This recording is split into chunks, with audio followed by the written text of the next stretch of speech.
Good evening and thanks for joining us. I'm Mitchell Ringos. Ontario Provincial Police say they've fully closed Highway 102 near Townline Road while they investigate a serious motor vehicle collision. Police confirmed that the collision involved a passenger vehicle and a commercial vehicle and reported that 2 people have sustained injuries as a result of the crash and have been sent to hospital. OPP have not said how long the road is expected to be closed as the investigation continues. Constable Joel Eppinghaus with the OPP urges drivers to be more careful on the roads, especially during snowy conditions. Constable Eppinghaus, Thunder Bay OPP, currently on scene at Highway 102, which is currently closed for an undetermined amount of time. Please be patient as we continue the investigation. I just wanted to state, as I was en route, I'm night shift to relieve day shift, more than 5 to 6 cars on my way here. We're still going 110, 115 kilometers an hour. Please slow down. Thunder Bay said goodbye to a well-known community leader on Friday as former federal MP and mayor Jack Masters passed away at the age of 92. He was known for his love and passion for Thunder Bay and the community, while he also played an important role here at Dougal Media. Jessica Clement has the story. The city has lost a local icon as Jack Masters passed away on Friday. His family announced he died peacefully at Roseview Manor at the age of 92. Masters was known to have a big impact on the city, which started in the late 50s when he worked at CKPR Radio. He then moved on to television in 1960 and later became station manager. Dougal Media owner Hector Dougal says Masters was a driving force in the company. My father was a 21-year-old kid who was thrust into the position of owning these stations. And it was a pivotal moment in my father's life. And what Jack managed to do in his time here was to mentor and support my father through a very difficult time. So what this meant was that my father was able to run and operate the company. After his tenure at CKPR Television, Masters moved his sights to politics and was elected to the House of Commons in 1980, serving 1 term as MP for Thunder Bay Nipigon. Masters was then elected mayor in 1985, serving 2 terms. Current Mayor Ken Boshkoff served on council under Masters. He said Masters was devoted to the city and was a great catalyst for the region. It takes drivers, organizers, and committed people to ensure that, sports, the arts, taking care of other people all happen. And Jack, along as a parent, and was just an ideal role model. He was always there. I think that's how people always remember. You could always count on Jack. With so many being affected by Masters' legacy, his family was heartened to see the love that many residents held for him. His son, Scott Masters, said people still recognize him through his father's work. When I walk through the city, a lot of the older generation, let's call it, that have a real love for him as when he was mayor. And he, as I said, his beautification of the city was a big goal for himself. He used to go so far as to drive around the city with a pair of clippers in the back of his car and trim trees and cut grass just to make the city look better. For all of Masters' many achievements, Scott hopes that his father is remembered for his immeasurable kindness. Every time you walked into a room for a meeting, whether it be at Parliament or as a mayor, he always had a warm welcome for everybody and a great smile on his face. Jessica Clement, TBT News. Cash-strapped municipalities throughout the region are making tough decisions about what to prioritize, and Greenstone is no different. But public consultations there revealed one priority that might be surprising, looking good. They are looking for creative ways to spruce things up without breaking the bank. Lee Noonan has the story. Greenstone Council is looking at a trio of new bylaws, all aimed at improving the look of the municipality. During the spring service delivery review, Mayor Jamie McPherson says he was surprised to find that beautification was a top priority for many residents.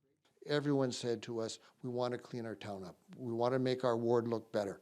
It was not something we had expected to hear as #1 concern. It was, so we went around, got the input, and then changed actually our planning of what we were going to do as priorities. Council moved 3 different bylaws up in their schedule, including the property standards bylaw, which passed on December 11th.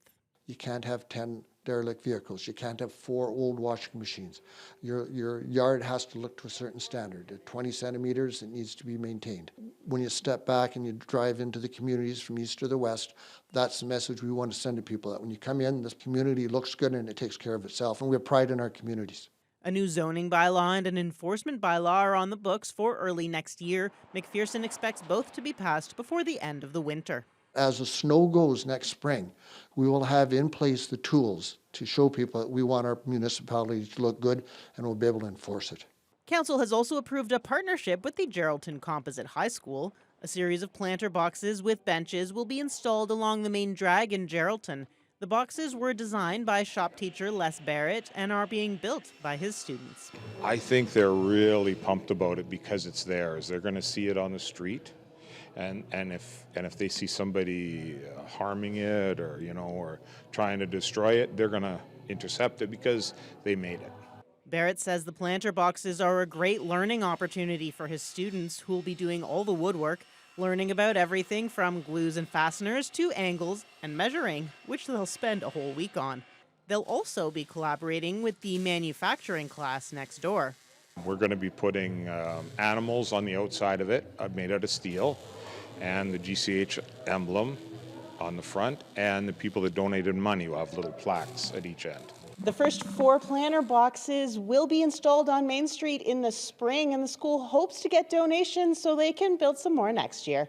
Lee Noonan, TBT News. The subject of occupational disease risks in key industries is the focus of a new awareness initiative, and the organization Workplace Safety North is partnering with the Occupational Cancer Research Center. It hopes to highlight the risks in sectors like forestry, mining, and pulp and paper. Sergio Rangio reports. The Occupational Cancer Research Center says blue-collar industries are paying more strict attention to their workers' health than in decades past, but they're still not without risk. These are important industries for our economy and for supporting northern communities, but they are hazardous industries. Partnering with Workplace Safety North, the center compiled decades of provincial health data on workplace injuries and illnesses in 3 sectors. The data shows miners are more likely to develop silicosis, leukemia, and non-Hodgkin's lymphoma, among other diseases. As well, asthma and oral cancer are among the most prevalent illnesses in forestry workers. And in the pulp and paper industry, asbestos exposure is especially prevalent. All 3 sectors share common health risks, including chronic obstructive pulmonary disease, carpal tunnel, reduced blood flow, heart attacks, and hearing loss, along with various forms of cancer.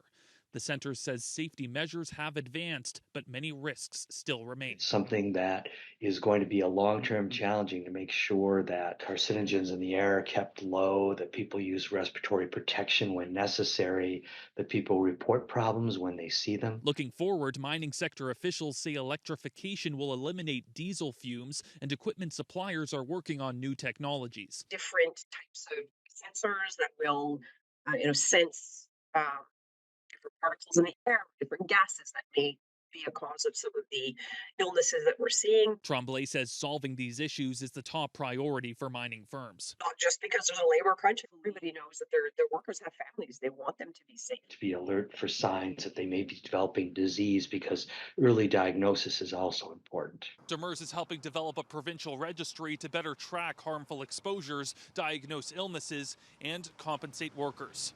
Sergio Rangio, CTV News, Timmins.